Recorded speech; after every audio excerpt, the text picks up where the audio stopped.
Okay, folks, good evening and welcome to our podcast. Tonight we're joined by ex-Leeds Sheffield United striker Brian Deane. Brian will be on shortly. Just if you've got, put your questions, folks, into the comments. I see questions coming in already. Just keep putting the questions in. We'll get through as many as we can. Folks, bit of sad news tonight, and I want to say for anybody that's attended the Charity Lee Rugby World Cup games that we've held at AFC Portchester in recent times, their former chairman, who was heavily involved with us, Steve Wood, sadly passed away last night. So I want to express our sympathy to everybody at AFC Portchester, the club, and all his family. Also, folks, coming up now, obviously on Sunday night, we have got Andy Waterworth, Linfield striker, coming on. Following Sunday, folks, it's Sebastian Rosenthal, ex-Rangers, live from Chile. And on the 14th of February, on your Valentine's Day, you can spend time with the Southampton fans can spend time with the man they love. And Matt Letizier will be on the 14th. Working on something for the 21st, but the following week, the 28th of February, it's just been announced, folks, tonight on the Facebook page. It's James Beattie, obviously ex-Southampton, Rangers, Everton, Blackburn striker will be on. And that's really it. So I'm going to hit the button and hopefully we can get Brian on and get the questions. Get your questions coming in, folks. So I just hit my button, hopefully. Good evening, Brian. How you doing? All right? All right. Good to see you. Thanks for coming on, Brian. It's a pleasure. It's been we have a bit of a hiccup in the technical issues there earlier on with the sound, but hopefully everybody can hear what we're saying okay. Brian, obviously, you started your career at Doncaster. At what age did you go to Doncaster? That schoolboy level at Doncaster? No, actually, what happened was I broke my leg playing Sunday League football the year before. So I broke my tib, fibula, and dislocated my ankle. And and that was playing Sunday League. And basically, what happened was when I was able to start training again, I actually wrote down to Doncaster for a trial. Right. And fortunately for me, the chief scout, a guy called Dave Blakey, had been the chief scout at Leeds when I was there as a kid going on trial. And he'd remembered me and he invited me down. And it was so good to see a face that I recognised. And that was my first actual opportunity. And basically I was there for a while and I managed to play myself into a situation where they saw enough of me to offer me terms, really. Offer your contract, yeah. And obviously you were there, Brian, for what, 3 years at Doncaster? Yeah.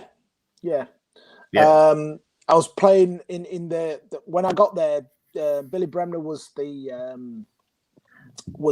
manager. Yeah, and I was playing for the Northern Intermediate team at the time, and then Billy left and went to Leeds, and Dave Cusack took over. And Dave had obviously seen me playing for the youth team, the under-18 team, and he asked me to come and train with the first team.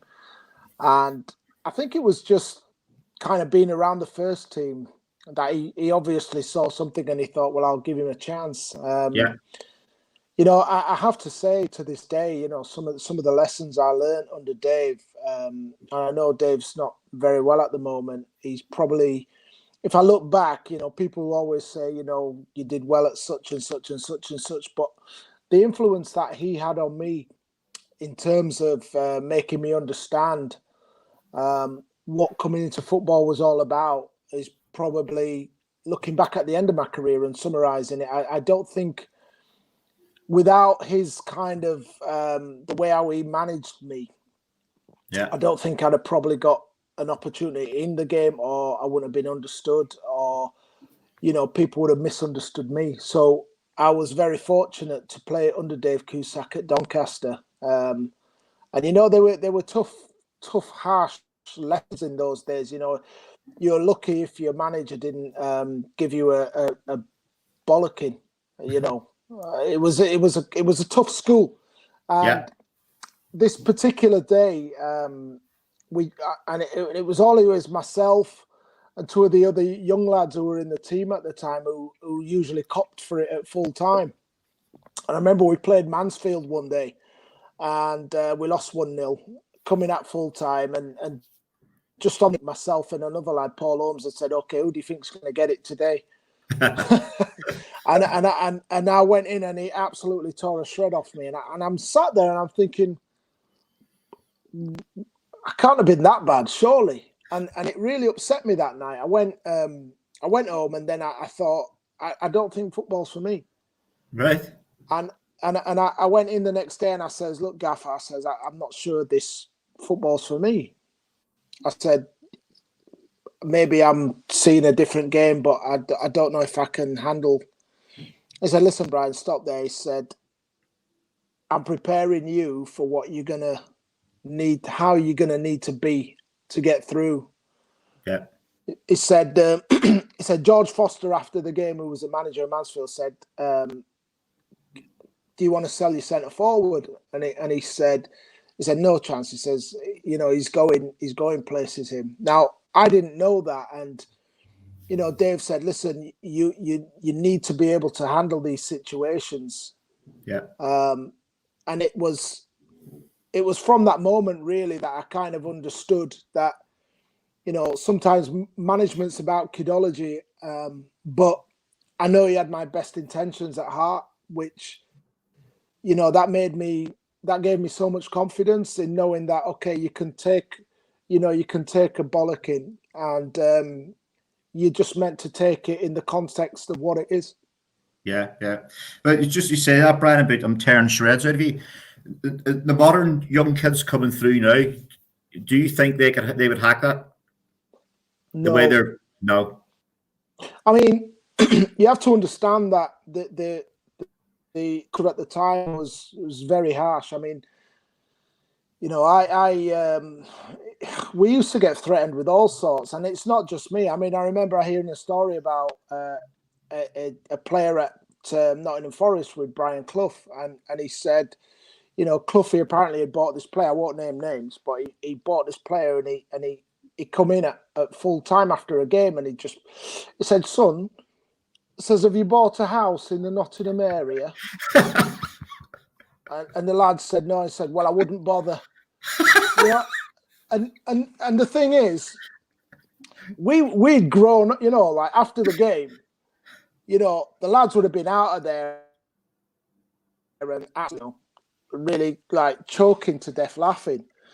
But you can't do that now, and in fairness, the amount of times I've heard managers say, well, you'll be going down to the job centre on Monday and stuff. And, we had really resilient in them days, Yeah. It was a real kind of culture of having to be hard. And I'm not saying it's right or wrong. I'm just saying that it made us quite resilient as people, I think. Yeah, yeah. And then obviously, Brian, the move then was to Sheffield United. And obviously, you spent, what, five years there at Sheffield United? Yeah. And obviously, at that time, that was when you scored the first goal in the Premier League. Yeah, yeah. So who signed you for Sheffield United? It was Dave Bassett. So what had happened was when Dave Cusack got the sack at Doncaster, and Dave Mackay came in, and he came in with Joe Kinnear. And that season we got relegated. We scored 40 goals. I got 10 of them. And but it was it was now League One. And I kind of thought to myself, they offered me a contract which I couldn't sign on principle. It was so derisory. It was untrue. But I kind of thought, if I could get with a team that would give me a decent sort of like support, I think I could do okay in this league. And I spoke to Dave Cusack at the end of that season, and he said, well, what do you think? I told him that, and he said, well, listen, I'll speak to a couple of people. And remember that summer I spoke to John Rudge, and I think Port Vale had just been relegated, and Sheffield United had been relegated as well. And when I spoke to John Rudge, I just left the phone call confused. And and thinking, well, I don't understand. I mean, I think he might have been looking at other players at the time. And when I spoke to Dave, he just kind of said, well, right, okay, can you come down for talks on Monday? And that was it, you know. So I went, I went to meet him down at Bramall Lane. And as soon as I kind of came in the car park, you know, I'm a young guy now. I'm 20 years of age. And as soon as you see that kind of, you know, the whole Sheffield United facade and everything, I just thought, wow, you know, it was, and I thought, it's like it was like the bit in, I don't know if you've seen Trading Places, the film, when Eddie Murphy goes into the house, and he kind of like thinks, wow, this house is amazing, and then he actually starts nicking stuff, and they say, no, listen, these are your things. It was like, I ain't leaving here, you know. And it was just such a it was just this, you know, it was a huge stadium. You know, I've been used to go to some of the stadiums that are probably like League Two standard now, and then seeing this stand that looked like it was something at the top division, I was like, this is where I want to be. And I spoke to Dave, and it was just a case of, right, this is what we'll offer you, and I just signed it, you know, simple as that. Yeah. There was a player, obviously, we had him on here before, Tom Cowan. Yeah, Tommy. Yeah. Tommy Cowan came down from Rangers, but he's been on here, and he's put a comment on the screen. There you go. Tommy, he's got all right, Deane. He needs to sort out his predictive text. Tell him. But I think when he went to Sheffield United, he says he drove to the wrong. He drove to the wrong side of the stadium, and he thought, "This is a fucking shithole." God. Well, you know, if you see, I mean, Sheffield Wednesday's ground is it's huge, but it needs developing. You know, it's and it's not changed in years. You know, but yeah, you would do. But I mean, Tommy, it's like one's red and one's white. You know, sorry, one's red and one's blue light. You know, so. But yeah, now Tommy was a great guy. In fairness, he was one of them, Tommy. In training, you didn't want to be on the opposite side because he'd kick everything. You know, he was, but you know, he was 100%er. You know, and you know, it was just another character in the changing rooms. Yeah, and obviously playing. What was that like as a derby game, the Sheffield Derby, Brian? Yeah, very intense. I tried to kind of detach myself from the kind of, I know that we had 3 players who were from Sheffield, and it was a massive deal, you know, inside the city, and I just tried to stay out of the kind of distractions of the game really most of the time when I was playing. Of course, you can't help because you have to be totally committed, but I just wanted to try and focus on getting the win, and I think it helped us on several occasions having players in the team and in the squad that understood what the Sheffield Derby meant. Probably the same as Rangers Celtic, really. Yeah. Okay. So a question there for you from Ed McCann in Belfast. He says, Brian, would you advise young players who are coming into the game to go to a smaller club to get more of a chance of making it? Definitely. I think what you have to realise is a lot of, after EPPP, a lot of clubs now, they put their sides out, and the sides are built around a core of a few players, which means that there's a lot of infill, and realistically, a lot of those players at those clubs, they're not gonna actually play.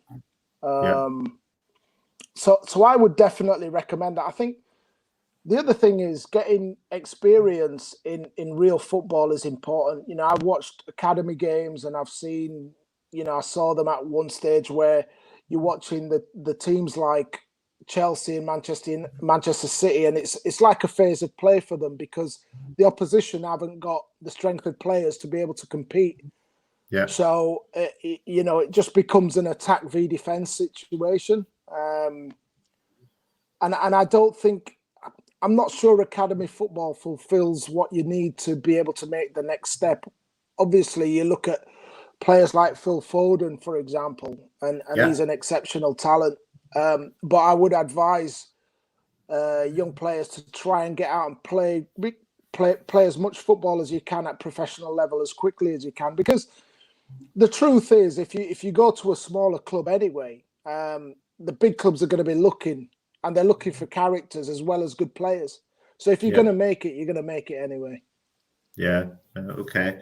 Brian, obviously, then at that, I want to talk about that time. You scored the first goal in the Premier League. Something Yeah, that's yeah, and that obviously that day it was against the said Man United, wasn't it?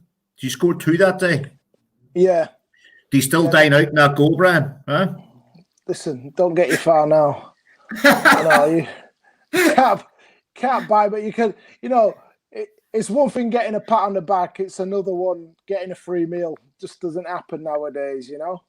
Yeah, But no, it's great. Because everybody remembers that game. The Sheffield United fans, of course.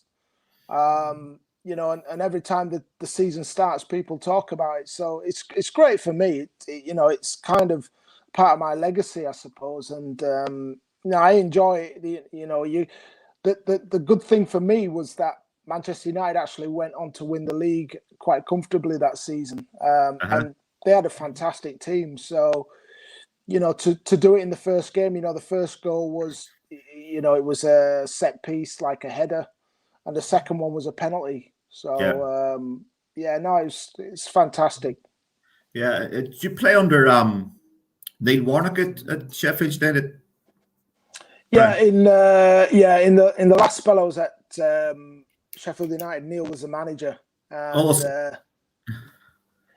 so in fairness, I didn't have much influence on the pitch because I think I was 38 at the time, so it was more about helping the players in what was a promotion season to the Premier League and just kind of playing a part that way, which was fine by me. You yeah, got to realise when the fat lady's warming up, and I'd got to the stage where I was picking up injuries, and it was very difficult to recover from them. So yeah. I was happy to play a bit part. What was I mean? Neil Warnock here's seen some stories about him, but what was he like to play under, Brian? Character? No, it was fine. I think Neil's his management style's changed. As he's got older, and I think one of the things is that he's one of those managers who is not on the field 24/7, but he'll come in towards the end of the week when you get into the business part of Yeah, the week, and I think that has a really good impact on the players. yeah, Certainly from my time managing, I used to take a view away from everybody. I didn't want to be in the center of what was happening, because you can become too familiar with the players, and yeah, then that's a different type of management style. So I would tend to make sure I had eyes on everybody, and I think Neil's one of them. When he comes in on a Thursday or maybe a Wednesday to the game, everybody's got to be on their mettle. yeah. Because obviously Tommy Cowan there was on before, and Tom told the story. It's one of the funniest things I heard was about at Huddersfield. They couldn't, Right. they couldn't, they couldn't win a game, and Neil Warnock came in and says, "Right, you should go on the sherry and egg diet." Have you heard this? No. So, and No. the dressing room with shot glasses full of sherry, and you had to bang a raw egg into the sherry and down it in one. And they won 9 games in the Wow. trot. 9 games in the trot. They won. Wow. That's brilliant. I mean, I remember when I was at Leeds, and my first season at Leeds, and the last game of the season, we were down at Swindon, and Howard Wilkinson. I think it was before the game. He'd lined up a couple of bottles of champagne, and we all had to have a toast to the season. Yeah. And we went out and beat Swindon 5-0, and I scored twice as well. So Yeah, that's all right. not bad. Not Well, bad, yeah.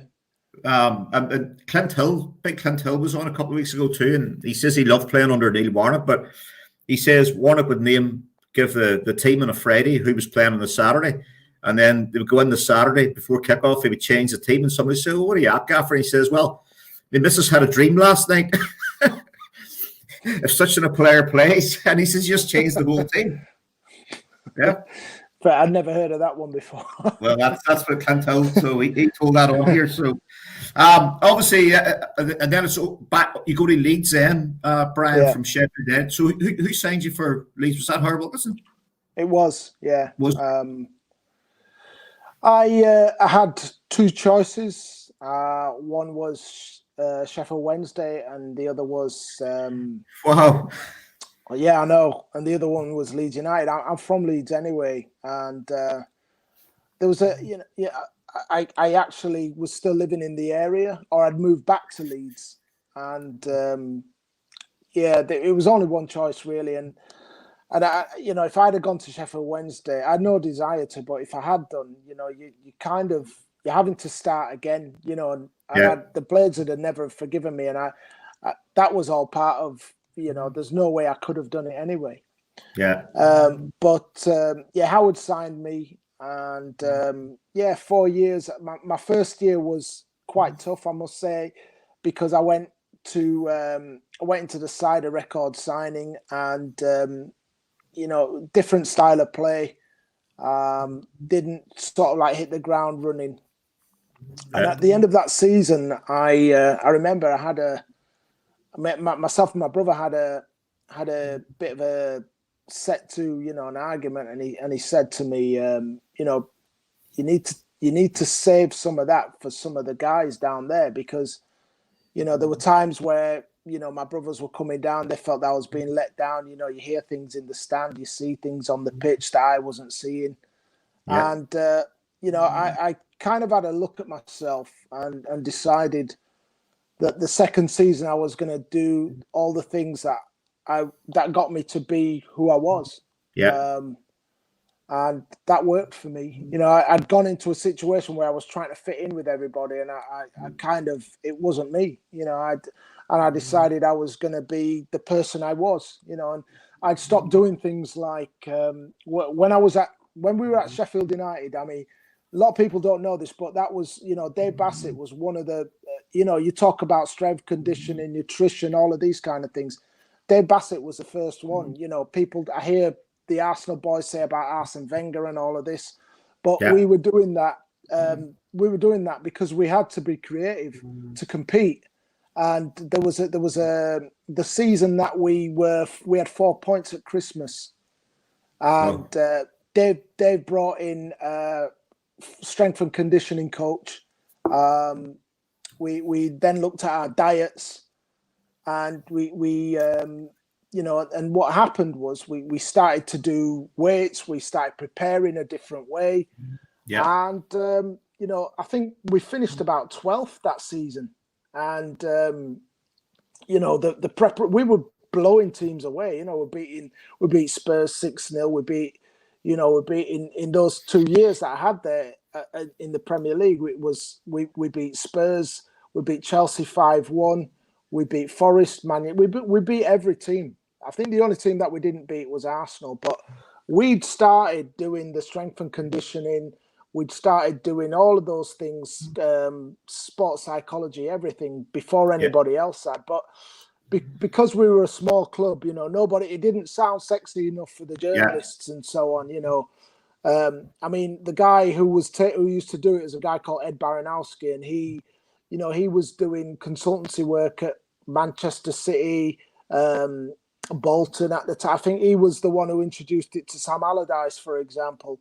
I'm not sure he'd credit Ed with that, but I know it was that for a fact.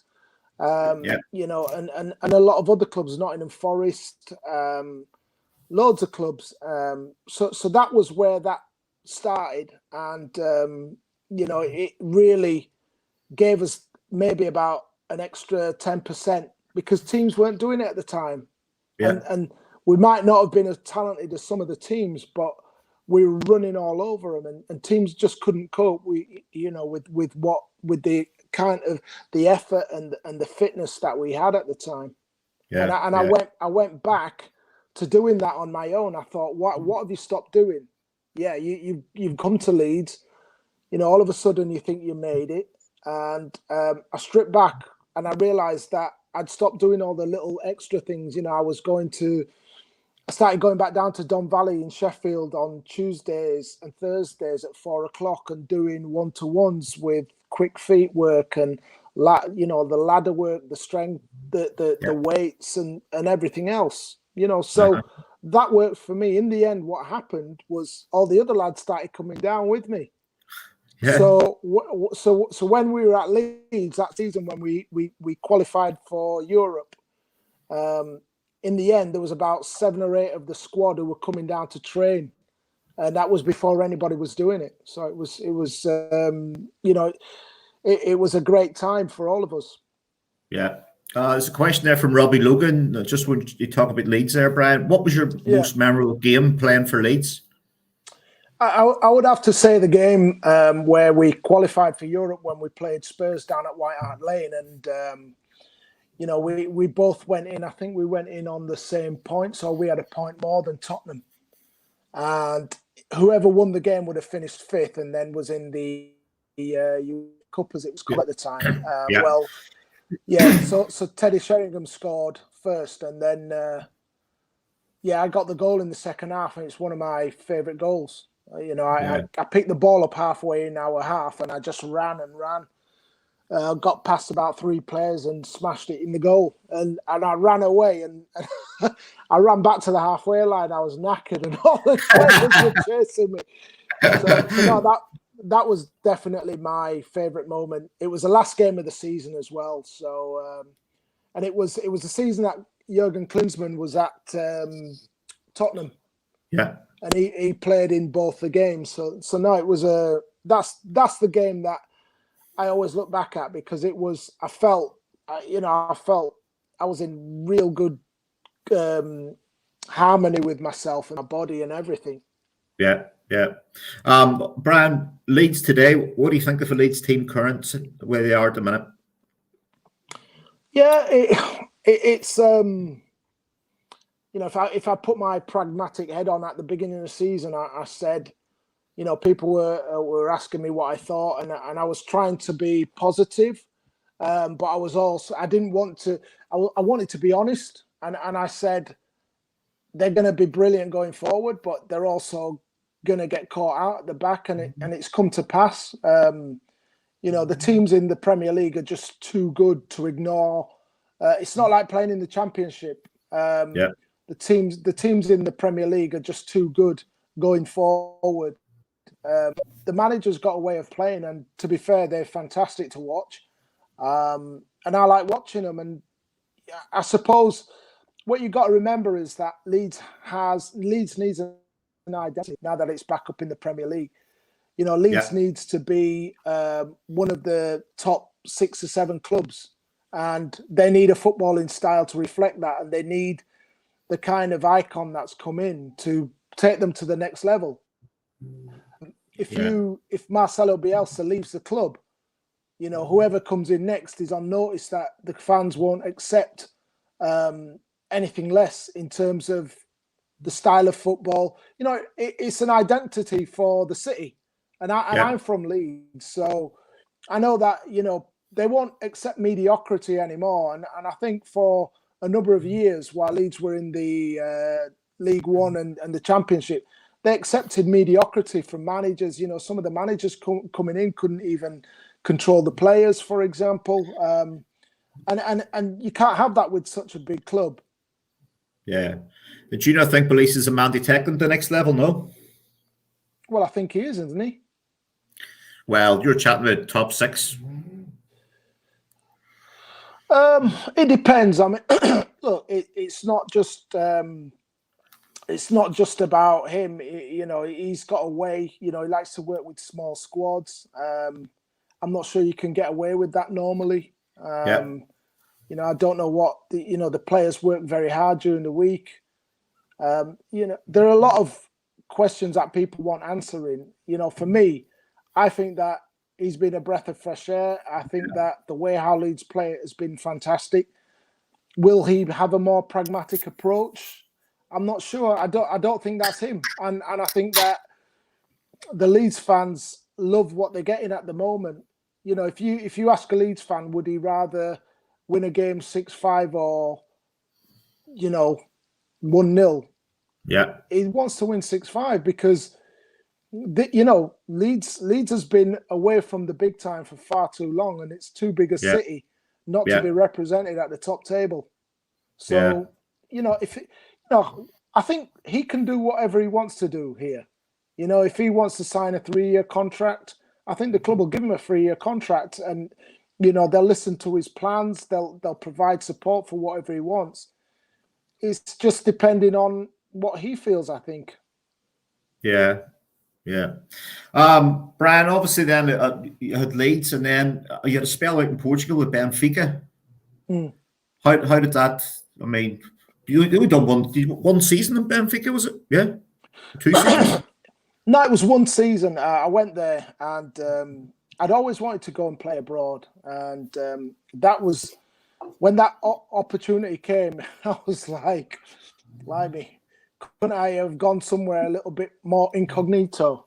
I had to, you don't get opportunities like that, and I had to back myself. And in backing myself, I was very nervous because, we had crowds of, a small crowd for them was 35, 40,000. Yeah. And I had no idea what the football was going to be like. But, I had to sink or swim, and I had to find a way to survive and to ingratiate myself with the culture, with the team, I think when we talk about going abroad, you have to understand, and you have to respect the culture, and I think once you do that, but once you give them something a little bit different, then they respect you, and that's, as a centre forward, I was just trying to get to the point where I scored my first goal, because I know that once I've scored, that's it. It doesn't matter. I could have been at any club. It could have been Barcelona, Real Madrid. As long as I'm scoring, I think that I could do anything. And it's in those low moments when you're scoring that you see forwards kind of drifting. So I was always conscious that was something that I had to stay on top of. And unfortunately for myself, I was in a very good team. We had some very good players. They'd left. We had players who had left, who had been playing in the World Cup and so on. But overall, it was a great year for me. I learned a lot about myself. Fantastic place to live, great people, nice food. There were times where I'd go away from training, and I'd go, and we had this little, there's a restaurant on the beach, and I always used to have the grilled sea bass with garlic butter. And I'm looking at it, and I'm on the beach, and I'm thinking, this is my job. And look, I was blessed, but I also made my own opportunities. Nobody gave me anything when I was playing. Yeah. Well, you talk about, you saying there, Brian, this is my job. I mean, it's a job every man wants to have, a pro footballer. But what are you at these days now? Outside of football, what are you up to? Oh, sorry, Gary, it's gone a bit. You hear me, mate? Can you hear me now, Brian? Oh, it's gone crazy. Hello? 1 minute.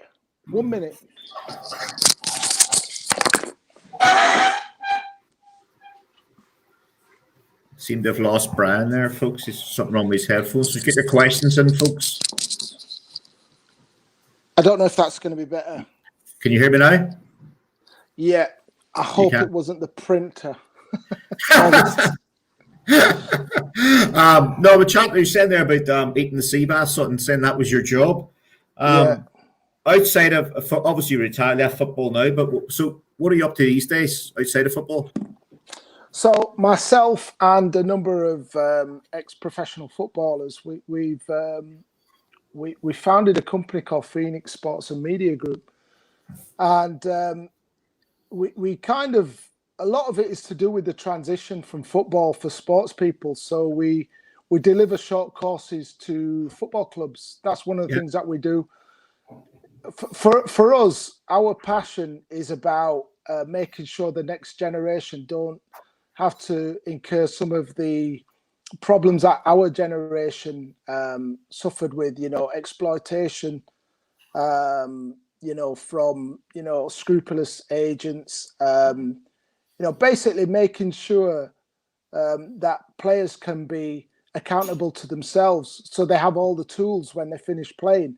There's so much time that players have when downtime, that it concerns us that when players come out of the game, they don't have the tools to actually move on in life, and that's a big problem in football and sport in general. But we do a number of things, mentoring. We stick quite close to football. So it's about even people like myself. I've been on courses. I'm on a course with VSI, which is a CEO in sport course. I don't think we have enough ex-players and people involved in clubs at the top level. I see it all the time where you get people, and because I've been and educated myself, I see a lot of people, and don't get me wrong, there are some good people in the game who don't have a sporting background, but I also see a lot of people who go in there and they hang on, and it's about, I don't know if you know what the Peter principle is, but they hang on, until they get to their level of incompetence or they get sacked. And there's so much in terms of understanding experience that clubs can take from players who've played in the game into those senior levels. But they don't, because what you find is that people sometimes build barriers around themselves so that you can't get into those situations. And I'm sure it's the same in any industry, but I just know that there's probably a lot of frustration with players who or people in sport who've come out of sport who can't get back in the industry.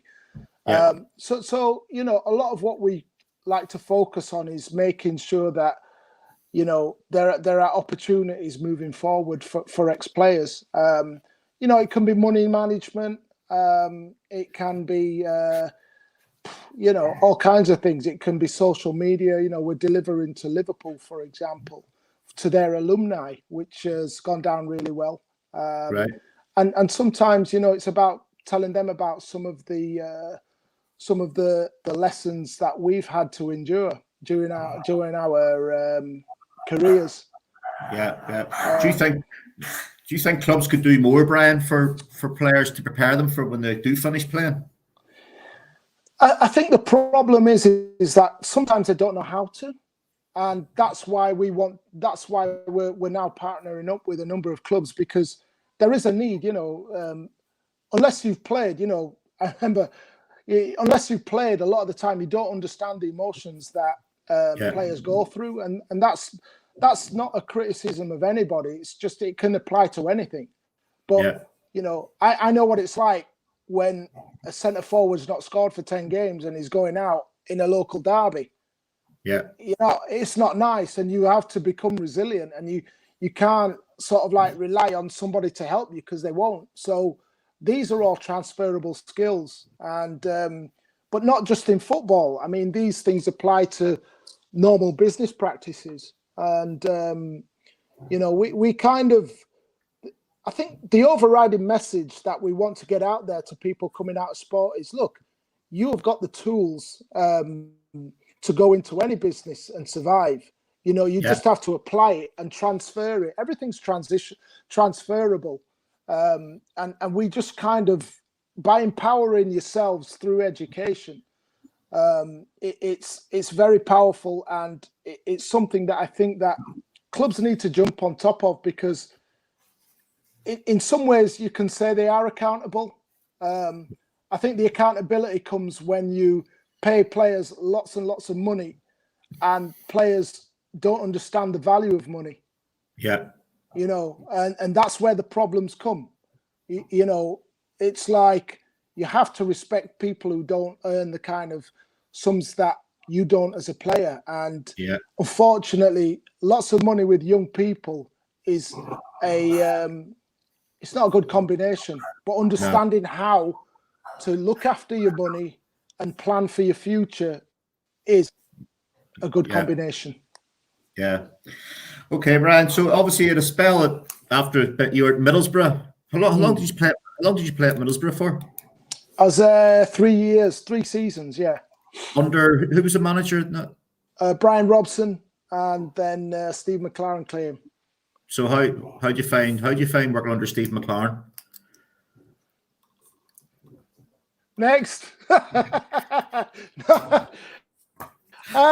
didn't know. I just asked it. I don't know. Leave that out. Leave it out. No, you don't. No. I'll tell you. I mean, I didn't know. No. Listen, no, that was supposed to be a joke, but no. In all seriousness, I felt really disrespected by him because, I'm a 100% player, and when Steve McLaren came to the club, he basically told me before he'd seen me train that he wanted me to leave. And I'm not somebody who takes that lightly. And he brought a sports psychologist with him. And that sports psychologist I remember one time we had a session where all the players were in there, and I'd been told, myself and a couple of other players had been told that we were surplus to requirements. And then I'm being asked if everybody in the room saying, "Are you coming on this journey with us? Are you going on the bus?" And I'm sat there thinking, what the fuck? I'm thinking, like, how can I get on this bus? I ain't even got a ticket. I can't get a ticket. And at that point, you kind of think, you know what, Brian? And it toughened me up, but it hurt me as well. I remember one time we had an away game at Preston, and I don't know if he was trying to make a point, but what he did was I was on the bench, and he put everybody on except me, and then he saw me in the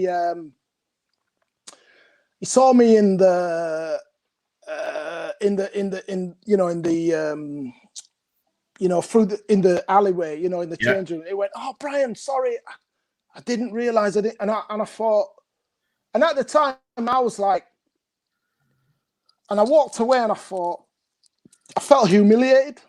Yeah. Do you know what I mean? Because you don't do that to players. Yeah. You should be able to be honest, and maybe he felt that he was being honest, but that's not. When I went into management, I knew how. One of the biggest things that I learned, and one of the things that's most important, is how you manage your players. And I can honestly say that even if I didn't want to play somebody, that was a hard conversation on a Friday. Yeah. I'm not taking you, and why, and leaving the door open. My time there, in the end, what happened was, he told me I was surplus, and then Alan Boksic got injured, and I came in and I did a job, and I think people appreciate the job that I did. And then he pied me again, and then he said, "You can leave," and I said, "Well, I'll leave, but it's got to be on my terms." Yeah. And he said, I think it was West Brom. He said, "West Brom want to speak to you, but West Brom were in the Championship." I was like, "No, I'm not going there. You're not dictating to me where I'm going."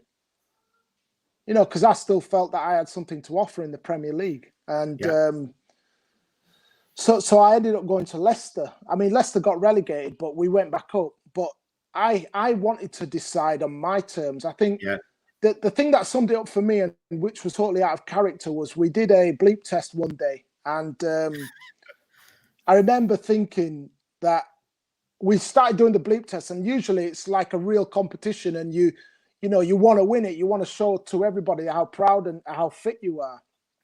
And I remember I dropped out really early, and I could have carried on. There was nothing wrong with my fitness, but I'd let it get under my skin, Uh-huh. and to this day I regret it because it was unprofessional, and it might have been the the sign that he needed to Yeah. kind of say, well, we don't want him here. He's a bad influence. Nonsense. I've never been a bad influence in my life, but there's only so many times you can treat somebody a certain way. And I think that my career I deserve to be treated like a man, not a kid, coming in on a Saturday morning and all that nonsense training away. It was rubbish, and that says more about the person than it does the individual player. You should be able to manage players. Did he make you train with the younger kids at all, Brian? Well, there was a little bit of that, and I think sometimes what people do is it's how it's presented, and it just made me more resilient,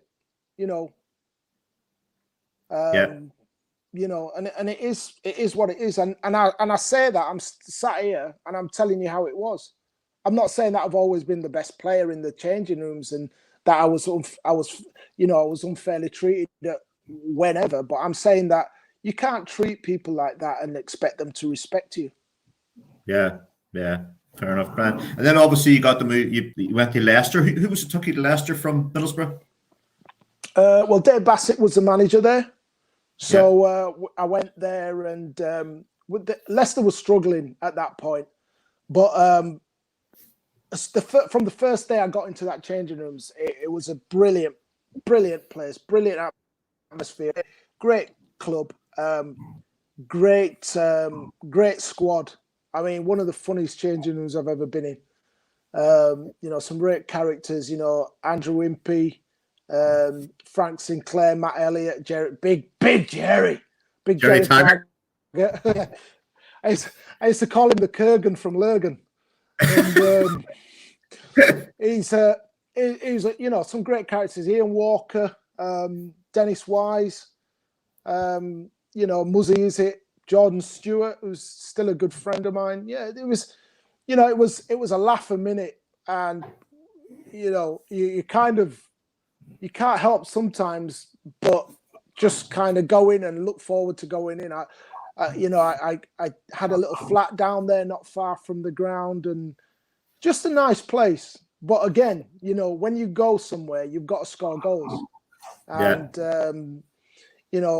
that's the thing about being a centre forward. You go somewhere, you need to hit the ground running straight away. And I was fortunate because the players took me in, and it was an easy place to settle. We went down, and it was the first year of the next season was when they moved into the Walker Stadium, and they were obviously at the Premier League, and the NTL went bust. So we got brand new stadium and no wages. So the club almost went under. We had to defer a fair portion of our salaries. Yeah. And in the hope that we were going to get promoted. And I remember one day we all just come together in a circle as a players and said, listen, guys, we've got to do this. We got an opportunity to go down in this city as heroes, because the club was going to get liquidated. The stadium was there. Yeah. There was no money, and fortunately we pulled it off. We got promoted, we went up, and it was a brilliant time. Loved my time there. I left there the season after, went down to West Ham. I played. It was Alan Pardew who brought me in, and that was a strange one because going down to London for me, and obviously I'm at the wrong end of my career now. I'm 35. Yeah. They just got relegated, and they're in the Championship. But it was a great year I had down there. I really enjoyed training. I think that I enjoyed the atmosphere with some of the players we had down there. Had some very good players: Jermaine Defoe, Michael Carrick, amongst the others. Marlon Harewood, Bobby Zamora, David Connolly. Yeah. So we had a fantastic team.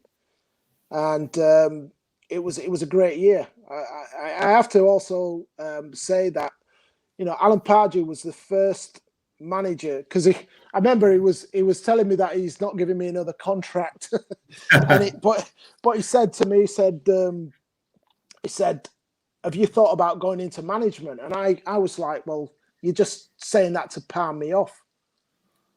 And he got me some papers, and he said, here, I want you to go away and look at that. And there were some things that happened that in that under his management that I look back and I took forward, because when I went into management, I tried to take traits from all the managers I had and then build my own style, whether it was man management, there's all kinds of ways. There was George Graham, there was Dave Bassett, Howard Wilkinson, Terry Venables, all these Graham Souness, all these guys I played under. And you take the best from them people and you think, well, how do they deal with players? And how not to deal with players. There was a couple of managers in there who also gave me those experiences as well, which I found really useful. But Alan Pardew, I remember we played Sunderland, and in the game I was on the bench, and I wanted to fight somebody. I was like, why has he dropped me? I'm playing well. I was like something like 1-2, 1-3, something like that in terms of goals to games ratio. I'd scored. We played West Brom, and did I score a hat-trick that day? No, I think I got 2 that day. But so anyway, I'm on the bench, and we're 2-0 down at half time, and he puts me on, and we end up winning 3-2. And we come in the changing rooms, and he does his team talk, and then I'm sat there, and like steam's coming out of my ears and everything, and he goes, and he says, I've got to give this guy a special mention. And he said, we were 2-0 down when he came on, and when he came on, and he changed the game for us, and Brian, I know that you are not happy because you felt as though you should be playing. Well, that's a good attitude to have, but you've come on and you've shown us something today, and at the end of it, he said to the lads, give him give him a round of applause for the performance. And I'm stood there, and I don't know whether to absolutely get up and clothesline him or just burst into tears, but no, you kind of when you play, and he had a very, I don't know what he was like later on in his career, but he had a very inspirational style. It wasn't for everybody, and he used to rub us all up the wrong way at times. But when you're a manager and you have to manage, sometimes you're feeling your way. And I might not have liked the way how it was handled in the end, and I ended up being on the subs bench more than playing. But I had to respect him, because he fronted me up and he said, look, this is why, and it was only when I went into management that I realized that handling all the players is a skill, but you've got to be strong. You've got to be that alpha male in the changing rooms, and people will look at me and they say, well, they might question me as a manager, but I know that when I've got to front people up, because I've had to do it all my life, I do it. It's just that when you're a manager, what you've got to do is you've got to create the best environment for your players to thrive. And however you do that, it's like anything. It could be in business. You've got to, if you're on the stock exchange floor and you've got a team of runners or whatever, you've got to create the environment that is going to get you the best results. Yeah. And that's just life. So I took a lot from what he did for me. It was nice being down in London, but if I'm honest, I don't think I'd want to be living down there now. It's too busy. No. A question there from Steve Dye. Brian, what was the best goal you've ever scored? I don't know. It's very hard for me to. There were goals I scored at different times in my career. And whenever I'm asked this question, I always say, well, when it was at Leeds, it was that goal I told you about away at Tottenham. When I was at Sheffield United, there was probably 3 or 4 that I could pick on, and I'd hate to say it was that goal, because then I'd think about, there's a goal I scored where I'd lobbed Bruce Grobbelaar from 40 yards when we played Liverpool. There was another goal I scored where it was a half outside the box against Manchester City. There's different goals that, if I look back on, I'd have wanted to score that goal every week. There's a goal I scored against Sporting Lisbon for Benfica in the Lisbon derby, where, again, it's one of them goals where, I've got put through and I've run the other side of the defender. And as the goalie's come out, it's like you just dink it over the goalie and watch it go in front of like 40,000 fans. And then you run away with the old Brazilian Socrates celebration. So that's what I'm saying. The memories that I have. Who's that? It wasn't me. Those are priceless. So it's very difficult for me to say which goal is the best. I love watching all my goals, even the tap-ins. I love them. Yeah. You talk there about that. You mentioned Graham Souness, playing under Graham Souness. Was that Benfica? Yeah. Yeah. So how do you find Graham Souness? I found Graham all right. It's we had a bit of a siege mentality over there, because when you go abroad, when you're an Englishman going abroad or a British person going abroad, you have to gain the respect of the locals. It's like you can't. It's not like over here where all the players come over and it's like, oh great, we've got another foreign player, yay! If you're not good enough, they will have you out. So it was a real backs to the wall situation. But Graham was brilliant for me. I mean, I know for a fact that sometimes he doesn't get on with everybody in clubs, or he didn't, and I witnessed it firsthand, and I was just like, you don't want to be. It's like somebody can just spin a pen and say, right, I don't like him. That was him. Yeah. But he was fine. He was good with me. I like him. I had some really good one-to-one chats with him. He told me, I said, I'd heard so much about you being this guy who wanted to shout and bawl and so on. And he said, listen, Brian, he said, you see this? And he showed me his scar. He says, nothing's worth me having another heart attack. Yeah. He said, you got to put everything into context. I'm here. I will give my best, but that's life. Not going to get anxious about anything. Yeah, and playing out there, Brian. You chat there about the derby. How was that, playing that derby out there? Yeah. Well, if you're on the winning side, it's good. Let's just say that. Yeah. If you're not on the winning side, it's difficult, and those fans out there are as passionate as anywhere else. So winning that game was brilliant for me. I think we only lost a couple of games while I was out there. That season anyway, when I went out there, I think we were 7th, and then we finished 2nd. We beat Porto 3-0 at home, and I scored probably one of my favourite goals ever there as well. So, it was a great time for me. And again, you're playing in the sunshine. I grew up, watching the World Cup in 1982 and seeing that Brazil team with Socrates, Falcao, Zico, Leandro, Cerezo, all of those guys. And that was romantic, the whole culture of Brazil. And so to kind of get to play in that kind of environment and atmosphere for me was, it fulfilled like a boyhood dream. People talk about, scoring a cup in the cup final. Well, yeah, I get that. But actually going and playing in front of 70,000 people, and scoring a goal like I did that day against Porto.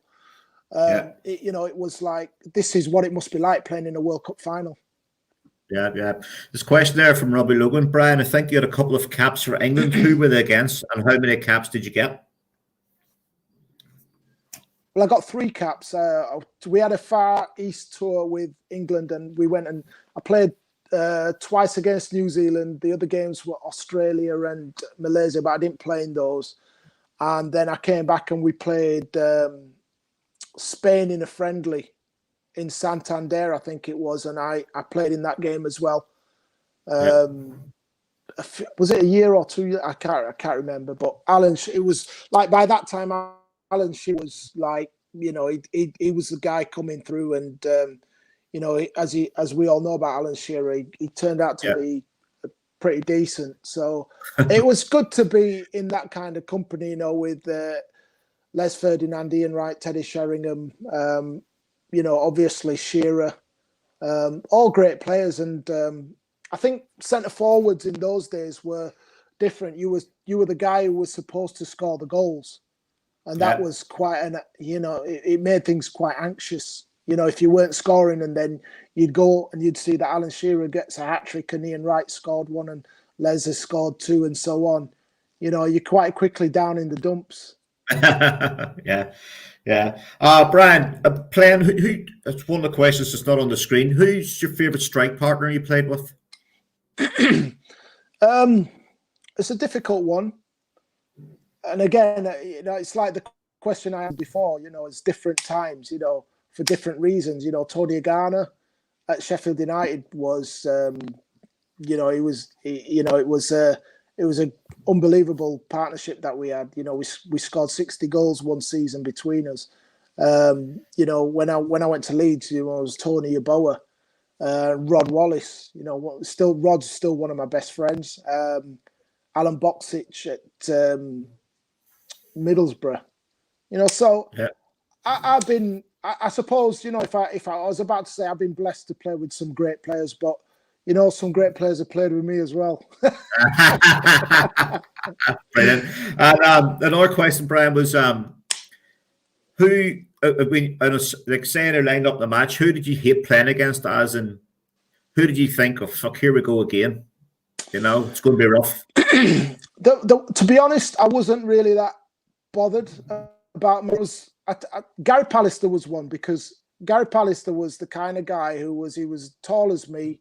He was quick. Now, people don't realise how quick Pally was, and he was just a very good footballer. He read the game very well. So what I used to do was, a lot of the time I'd go and stand on Steve Bruce when I played against. But if somebody was to say who the best players I played against, I would say the best individual performance against me, where I wanted to come off after about 50 minutes, was we played Monaco in the UEFA Cup, and Lilian Thuram marked me in the return leg at we'd beaten Monaco 3-0 in Monaco, and they had some top players playing at the time, but there was in the return leg they put Thuram on me man to man. And it was, to be honest, it was one of the toughest games that I've had, and because the crowd at Ellen Road were very kind of anxious. It just, every time I got beaten to the ball, or I just weren't doing my job, it kind of just felt as though it was being magnified, and it was a horrible experience.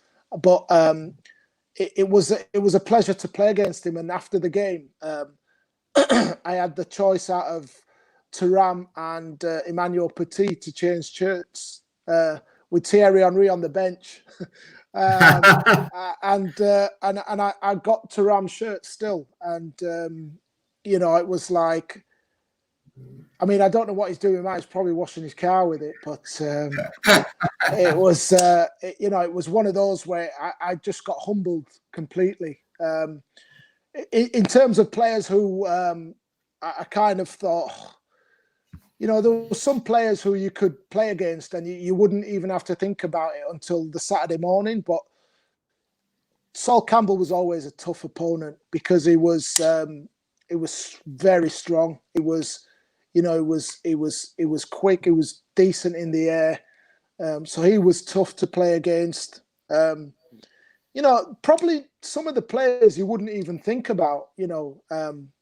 I think that when you kind of had a presence like myself, there were probably players who were equally not looking forward to playing against me. Yeah. But you don't know that at the time. There was a few who I won't talk about who tried to get me into a nice mood before the game by saying, "Hey, big guy," and I was like, "Look, just leave it out. Just wait for your punishment." Yeah. Brilliant. Yeah. Brian, another question we had was best manager you played under. That's Steve McLaren. I know we know that. It's difficult because if I'm honest, I took things from most of the managers. George Graham was the kind of manager who it was like a school teacher, the one who you wanted to do well in his lesson. Yeah. He was like, he demanded so much, but if you got praise, then you knew you deserved it. Alan Pardew was good. I enjoyed sessions. He had a kind of cocksureness about himself, which, it reflected in the way we played, and it was good. You saw that a plan was coming together. I think the best manager that I had was perhaps Dave Bassett. He got me off on my journey in terms of, I kind of went through the leagues with him and I grew up. In terms of life skills, I have to go back to that first life skill that I had with Dave Cusack and say that really set me up to be able to handle the challenges in professional football. Yeah. And one of the other questions, Brian, we have is VAR. What do you think of the VAR? Listen, I'll be honest with you. I mean, I know we're coming to the end now, but I'm not really. I've kind of lost a bit of love for the game because of, we used to complain so much about referees and, he's got it wrong. We've got to do something about this. And now we're complaining because we've taken all of the decisions away from the referees. And look, I know it ain't easy. I remember when I was in Norway managing, and I was one of the guys, I was like, every decision I was onto the fourth official. And it's, until one of the fourth officials said, listen, have a look at yourself. Think about what you're doing. The referee's not going to change his opinion, and it made me kind of realize that these guys are just trying to do a job. Try being a referee on either side and try getting everything right. I'm not a fan, but yeah. You're not a fan of VAR, no? I don't like to see goal. Look, it works both ways, doesn't it?